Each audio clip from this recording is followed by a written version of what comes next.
Welcome to my channel. আজ আমরা করব ২৬ পাতার ৯-এর অঙ্কগুলো।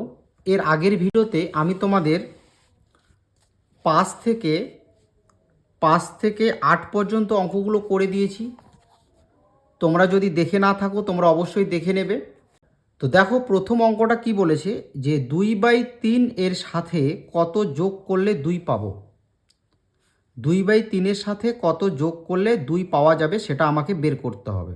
তাহলে আমাকে কি করতে হবে বলো তো? এই 2-এর সাথে মানে যেটা পাবো 2/3 এর সাথে কত যোগ করলে 2 পাবো, আমাকে কি করতে হবে? 2-এর সাথে এই ভগ্নাংশটা বিয়োগ করে দিতে হবে।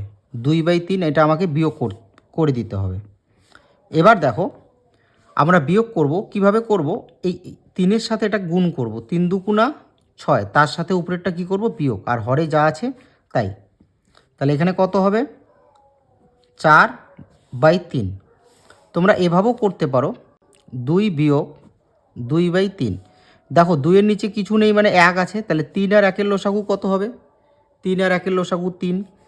1 দিয়ে 3কে ভাগ করলে 3 হয়। এবার ভাগফলের সাথে উপরেরটা কি করতে হবে? গুণ করতে হবে। তাহলে 3 দিয়ে 2কে গুণ করলে কত হবে? 6। বিয়োগ 3 দিয়ে 3কে ভাগ করলে 1 হয়, 1-এর সাথে 2 গুণ করলে কী হবে? 2 ও 2। তাহলে কত হবে? 4/3। তাহলে তোমরা এভাবেও ডাইরেক্ট করতে পারো, তোমরা এভাবেও করতে পারো। লিখব যে সুতরাং 2/3 এর সাথে 4/3 যোগ করলে 2 পাবো। তোমাদের আমি প্রমাণ করে দিচ্ছি। এই যে 2/3 এর সাথে যদি 4/3 আমরা যোগ করি তাহলে দেখি 2 পাচ্ছি কি না। তাহলে 3 আর 3-এর লসাগু 3। 3 দিয়ে 3কে ভাগ করলে 1 হয়, 1-এর সাথে 2 গুণ করলে 2 হবে। এটা কত হবে? 4। তাহলে কত হচ্ছে? 6/3। এবার আমি কি করব? 3 দিয়ে 6কে কাটি, 3 দুগুণা 6, কত হলো? 2। তাহলে দেখো 2/3 এর সাথে 4/3 যোগ করে আমরা 2 পেলাম। বি নম্বর অঙ্কটা কি বলেছে? আজ টিফিনের সময় স্কুলের সম্পূর্ণ ভর্তি জলের ট্যাঙ্কের 1/4 অংশ খরচ হয়েছে। মানে টিফিনের সময় 1/4 অংশ খরচ হয়েছে। তারপর ছুটির সময় দেখা গেল আরও 1/3 অংশ খরচ হয়েছে। ছুটির পরে ট্যাঙ্কে কত অংশ জল পড়ে আছে? তাহলে প্রথমে লিখব মোট জল খরচ হয়েছে। তাহলে মোট জল কত অংশ খরচ হলো? টিফিনের সময় খরচ হয়েছে 1/4 অংশ। তারপর ছুটির পরে খরচ হয়েছে 1/3 অংশ। তাহলে আমরা প্রথমে যোগ করে দেব যে মোট কত অংশ জল খরচ হলো। তাহলে তোমরা তো ভগ্নাংশের যোগ জানো। প্রথমে কি করতে হবে? হরের লসাগু করতে হবে। তাহলে 3 আর 4-এর যদি আমরা লসাগু করি তাহলে কত পাবো? 12। এবার কি করব? 4 দিয়ে 12কে ভাগ করব। 4 দিয়ে যদি আমরা 12কে ভাগ করি তাহলে কত হবে? 3। ভাগফলের সাথে উপরেরটা গুণ করতে হয়। তাহলে 4 দিয়ে 12কে ভাগ করলে 3, 3-এর সাথে 1 গুণ করলে কত হবে? 3 অক্ষ 3। 3 দিয়ে 12কে ভাগ করলে 4, 4-এর সাথে 1 গুণ করলে কত হবে? 4। তাহলে কত পাচ্ছি আমরা? 7/12। মানে 12 ভাগের 7 ভাগ জল কিন্তু আমার খরচ হয়ে গেছে। এবার তোমরা নিজেই বলো, 12 ভাগের 7 ভাগ জল যদি খরচ হয়ে যায় তাহলে আবার কত অংশ জল পড়ে আছে? 12 ভাগের 5 ভাগ। ধরে নাও তুমি পরীক্ষার মধ্যে তুমি 12-র মধ্যে পরীক্ষা দিয়েছো, তুমি 7 পেয়েছো, তার মানে তুমি কত নম্বর পাওনি? তুমি 12 ভাগের 5 ভাগ নম্বর পাওনি। এবার দেখো, তাহলে প্রথমে আমরা লিখব ধরি মোট জল 1 অংশ। মোট মানে ট্যাঙ্কে মোট 1 অংশ জল ছিল। ভগ্নাংশের সময় মোট বলতে কিন্তু তোমাকে 1 অংশ ধরতে হবে। বুঝতে পারলে? এবার আমাকে কি বলেছে? যে কত অংশ জল পড়ে আছে। তাই লিখব যে সুতরাং জল পড়ে আছে, তাহলে মোট 1 অংশ জল, সেখান থেকে 7/12 অংশ খরচ হয়ে গেছে। তাহলে মোট জলের সাথে আমি যেটা খরচ হয়ে গেছে সেটা কি করব? বিয়োগ করব। এবার এই বিয়োগটা আগের মতো করে দেখো, 12-র সাথে যদি আমরা 1কে গুণ করি, 12 কো 12, তার সাথে 7 বিয়োগ হবে, আর হরে কত আছে? 12, এত অংশ। এবার 12 থেকে যদি আমরা 7 বিয়োগ করি তাহলে কত পাবো? 5 আর নিচে 12। তাহলে জল পড়ে আছে আমাদের 12/5 তাহলে এই হলো তোমাদের বি নম্বর অঙ্ক। সি নম্বর অঙ্কটা কি বলেছে, আজ টিফিনে আমি কেক নিয়ে গিয়েছিলাম। আমার দুই বন্ধু আয়ুষ ও শাবানা আমার কেকের যথাক্রমে 1/3 অংশ ও 2/5 অংশ খেলো। কেকের বাকি অংশটা আমি খেলাম। কে বেশি কেক খেলো আমাকে সেটা বের করতে হবে।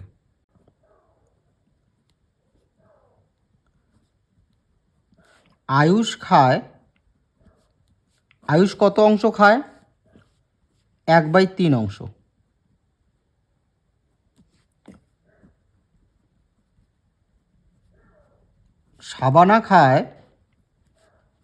শাবানা কেকের কত অংশ খায়? 2/5 অংশ।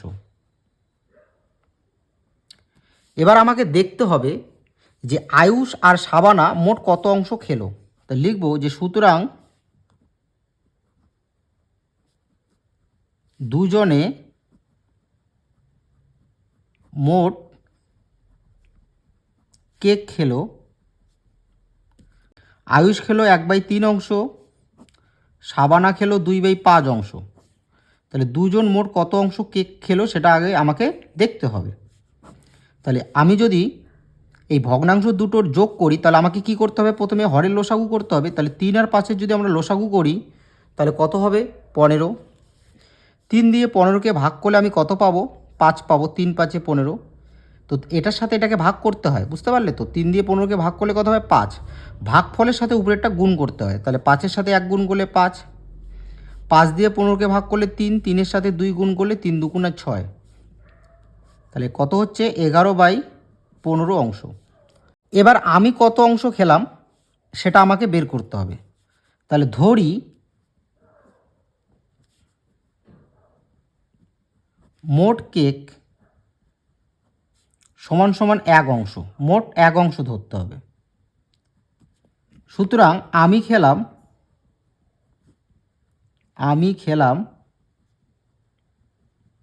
তাহলে মোট হচ্ছে 1 অংশ কেক। সেখান থেকে ওরা দুজনে যা খেয়েছে সেটা কি করতে হবে? বিয়োগ করতে হবে। দেখো এটার সাথে এটা গুণ করো, তার সাথে উপরে একটা বিয়োগ করো। তাহলে 15 15, তার সাথে 11 বিয়োগ করো, আর হরে যা আছে তাই। তাহলে বিয়োগ করলে আমরা কত পাবো? 4। নিচে পাবো আমরা 15। তাহলে আমি খেলাম 4/15 অংশ। এবার আমাকে বলেছে যে কে বেশি কেক খেলো। তাহলে কে বেশি কেক খেলো সেটা বের করতে হলে আমাকে কি করতে হবে? কার ভগ্নাংশটা বড় কারটা ছোট সেটা আমাকে বের করতে হবে। তাহলে আয়ুষ খেয়েছে 1/3 অংশ, শাবানা খেয়েছে 2/5 অংশ, আর আমি খেলাম 4/15 অংশ। তাহলে আমাকে দেখতে হবে কার ভগ্নাংশটা বড়। এবার দেখো ভগ্নাংশের বড় ছোট যদি আমরা নির্ণয় করতে যাই তাহলে আমাকে কি করতে হবে? হরের লসাগু করতে হবে। তাহলে 3 5 আর 15 যদি আমরা লসাগু করি তাহলে কত পাবো? 15 পাবো। তাহলে আমাকে হরে কত আনতে হবে? 15। তাহলে 3-এর সাথে 5 গুণ করলে আমরা 15 পাবো। এবার তোমরা তো জানো যে হরকে যে সংখ্যা দিয়ে গুণ করতে হয় লবকেও সেই একই সংখ্যা দিয়ে গুণ করতে হয়। এবার দেখো 5-এর সাথে যদি আমি 3 গুণ করি তাহলে কত পাবো? 15। এবার 5-এর সাথে তোমাকে 3 গুণ করলে তোমাকে 2-এর সাথেও 3 গুণ করতে হবে। ভগ্নাংশের নিয়ম যে ভগ্নাংশের লব আর হরকে একই সংখ্যা দিয়ে গুণ করতে হয়। কেন? কারণ ভগ্নাংশের লব আর হরকে যদি আমি একই সংখ্যা দিয়ে গুণ করি তাহলে ভগ্নাংশের মানটা একই থাকে, অর্থাৎ সমতুল্য হয়। তাহলে 15-এর সাথে 1 গুণ করলেই আমরা 15 পাবো। তাহলে 4/15। এখানে তোমরা দেখো কার ভগ্নাংশটা বড় পেলাম। এখানে 2/5 অংশ এর ভগ্নাংশটা আমরা বড় পেলাম। এই 2/5 অংশ কে খেয়েছে? শাবানা খেয়েছে।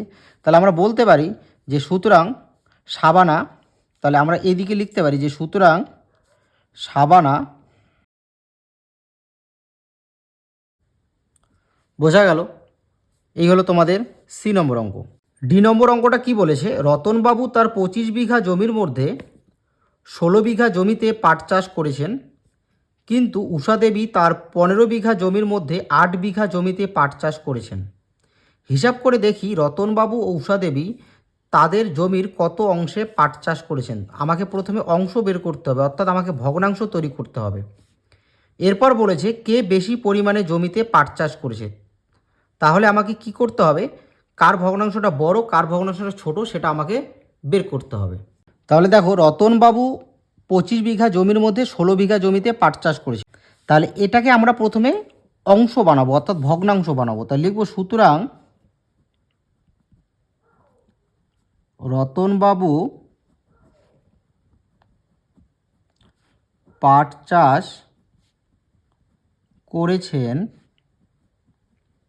এবার লক্ষ্য করো, তাহলে মোট হচ্ছে 25 বিঘা, 25 বিঘা জমির মধ্যে 16 বিঘা, এত অংশ। ধরে নাও তুমি পরীক্ষা দিলে, তুমি পরীক্ষা 25 নম্বরের মধ্যে দিলে, তুমি পেলে 16 নম্বর। তাহলে মাস্টারমশাই এইভাবে লেখে যে 25 ভাগের 16 ভাগ। তো সেরকম রতনবাবু পাট চাষ করেছেন 25 বিঘা জমির মধ্যে 16 বিঘা। তাহলে তোমাকে এটাকে কীভাবে লিখতে হবে যে 25 ভাগের 16 ভাগ, এত অংশ রতনবাবু পাট চাষ করেছেন। বোঝা গেল? তারপরে বলেছে উষা দেবী 15 বিঘা জমির মধ্যে 8 বিঘা। তা লিখব সুতরাং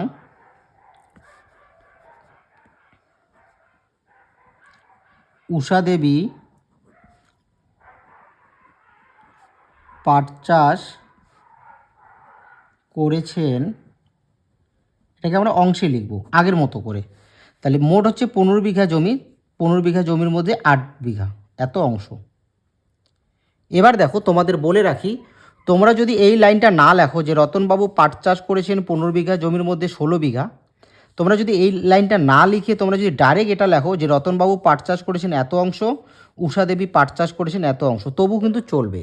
তো আমি তোমাদের এভাবে লেখাচ্ছি কেন, এভাবে লেখালে তোমরা কিন্তু ভালোভাবে বুঝতে পারবে। এবার দেখো অংশ তো আমাদের বের হয়ে গেল, এবার কে বেশি জমিতে পাট চাষ করেছেন সেটা বের করব। তাহলে দেখো বেশি কম বের করতে হলে আমাকে কি করতে হবে, প্রথমে ভগ্নাংশটা, আমাকে ছোট ভগ্নাংশ দুটোর মধ্যে কে ছোট কে বড় এটা আমাকে বের করতে হবে। 16/25, তারপরে হচ্ছে 8/15। তাহলে আমাকে কি করতে হবে, এই হরের লসাগু করতে হবে, 25 আর 15 আমাকে লসাগু করতে হবে। তাহলে 25 আর 15 যদি আমি লসাগু করি, তাহলে 25 আর 15, 5 5 25, 3 5 15, তাহলে আমার লসাগু হবে 75। তাহলে আমাকে হরে আগের মতো 75 আনতে হবে। তাহলে 25-এর সাথে 3 গুণ করলে আমি 75 পাবো, আর 15-এর সাথে যদি আমি 5 গুণ করি তাহলে 75 পাবো। তাহলে লব আর হরকে তোমরা জানো একই সংখ্যা দিয়ে গুণ করতে হয়। এবার তোমরা নিজেই বলো যে এখানকার মধ্যে কার ভগ্নাংশটা বড়। এটা হচ্ছে রতনবাবু আর এটা হচ্ছে তোমার উষা দেবী। তাহলে এখানে আমি দেখতে পাচ্ছি যে রতনবাবুর ভগ্নাংশটা বড় পাচ্ছি আর উষা দেবীর ভগ্নাংশটা আমি ছোট পাচ্ছি। তাহলে আমি বলতে পারি যে সুতরাং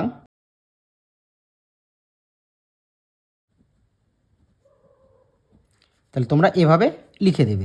নম্বর অঙ্কটা দেখো, আমার 15 মিটার লম্বা সাদা ফিতে আছে, আমি 1/3 অংশ কেটে নিলাম, কত অংশ সাদা ফিতে পড়ে রইল ও সেটি কতটা লম্বা সেটা আমাকে বের করতে হবে।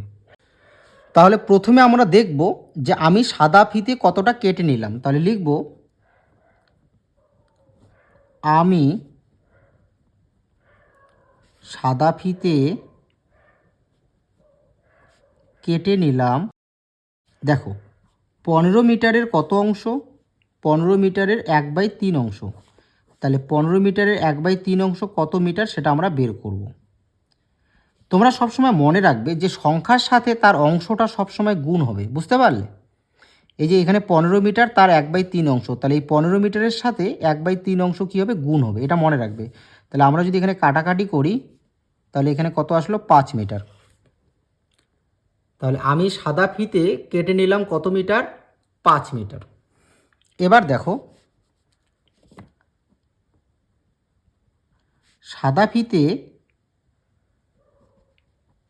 পড়ে রইল, তোমরা নিজে বলো 15 মিটার থেকে তুমি যদি 5 মিটার কেটে নাও তাহলে কত মিটার পড়ে থাকলো, 10 মিটার পড়ে থাকলো, তাই তো?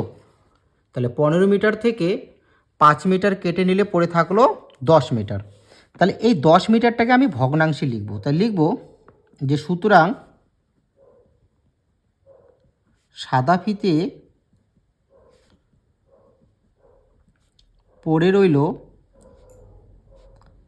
দেখো মোট হচ্ছে 15 মিটার, 15 মিটারের 10 মিটার এত অংশ পড়ে রইল। বুঝতে পারলে? এই জিনিসটা তোমরা ভালোভাবে বোঝার চেষ্টা করো। মোট হচ্ছে 15 মিটার সাদা ফিতেটা, এই 15 মিটারের মধ্যে 10 মিটার পড়ে রইল, তার জন্য এভাবে লেখা হয়েছে যে 15 মিটারের 10 মিটার। এবার আমরা যদি কাটাকাটি করি তাহলে 5 দুগুণা 10, 3 5 15, তাহলে কত পাচ্ছি আমরা? 2/3 অংশ। তাহলে সাদা ফিতে পড়ে রইল 2/3 অংশ। তাহলে এখানে বলেছে যে কত অংশ সাদা ফিতে পড়ে রইল সেটি কতটা লম্বা। তাহলে আমরা লিখতে পারি যে সুতরাং সাদা ফিতে পড়ে রইল 2/3 অংশ, সেটি 10 মিটার লম্বা। এই হলো তোমাদের নম্বর অঙ্ক।